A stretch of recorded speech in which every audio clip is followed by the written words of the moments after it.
That's right, Yu-Gi-Oh! GX. The successor series to the original Yu-Gi-Oh! Anime, this series was awesome. A wide array of colorful characters, amazing plot lines, and it really showcased the powerful fusion monsters in the game, introducing more than 100 new ones, many of which were extremely powerful. However, this series wasn't exactly perfect from start to finish. I must say, I've watched the subbed versions of Yu-Gi-Oh! GX Season 4, which was never brought to the USA, and honestly, I have some problems with it. No, don't rage on me. One of my reasons is not because it screwed over the Jaden-Alexis pairing. I may be a fan of that, but using that as a reason to hate the series is just stupid.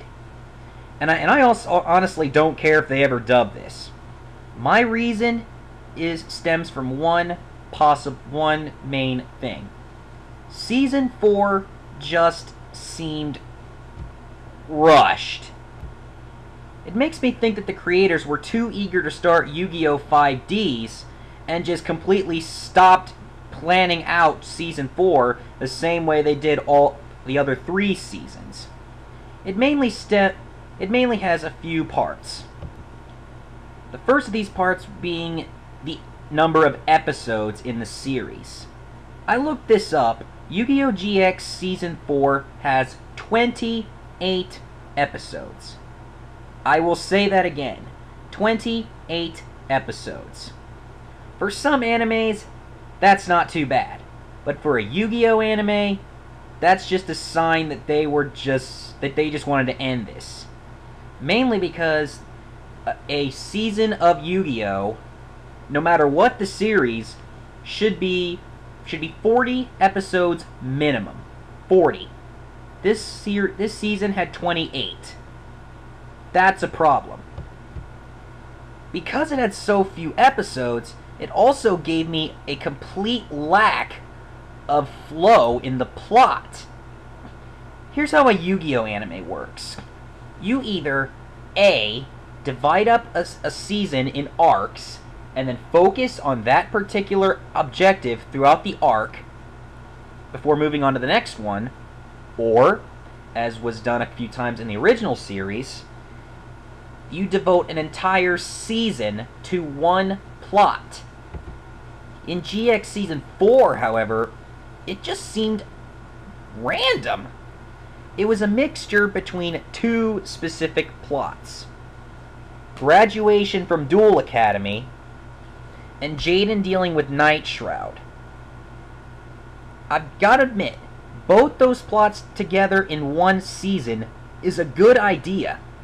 And the season itself was not bad in any way. But here's the thing. You don't mix them together. You don't switch from one episode being about graduation to another episode being about stopping a demon who wants to encompass the world in eternal darkness. That just doesn't happen. What should have been done is this.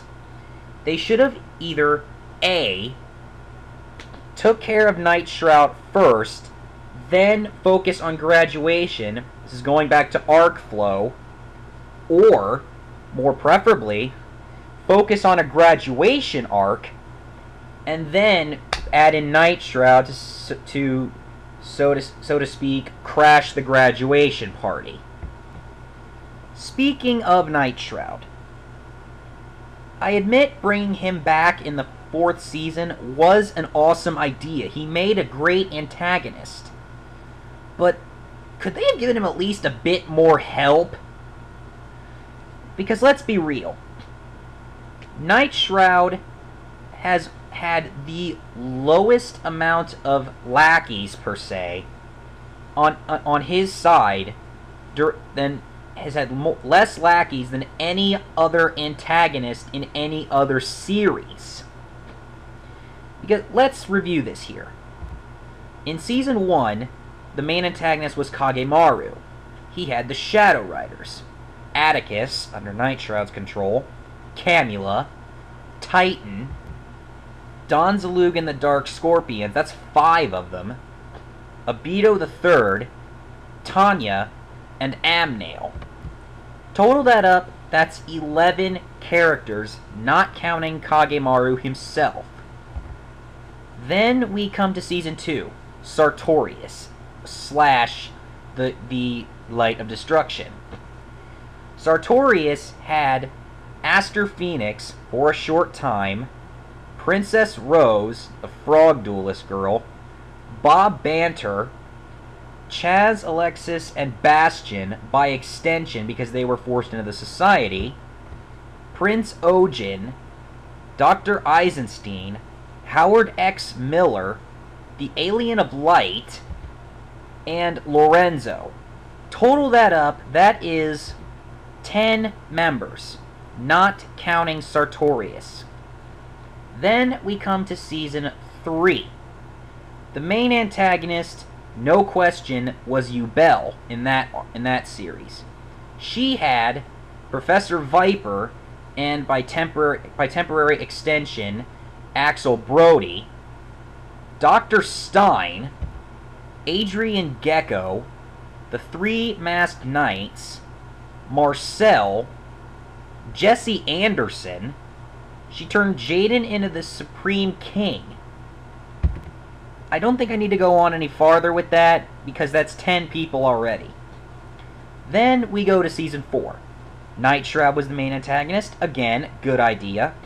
But he only had 2 allies. 2! Truman, the Shapeshifter, and Yusuke Fujiwara, who was under his control. 2 people under 1 evildoer's control? That's sad for a Yu-Gi-Oh! Series. Honestly. And my last point, the ending. The final episodes of the series, which featured Jaden facing off against Yugi, who Yami took over. Honestly, for a movie, that is a good plan, which was actually the original intention to occur during the canceled movie Yu-Gi-Oh! Vs. GX.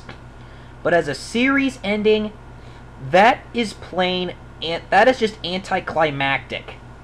If you want to end a series, end it between 2 major characters in the same series.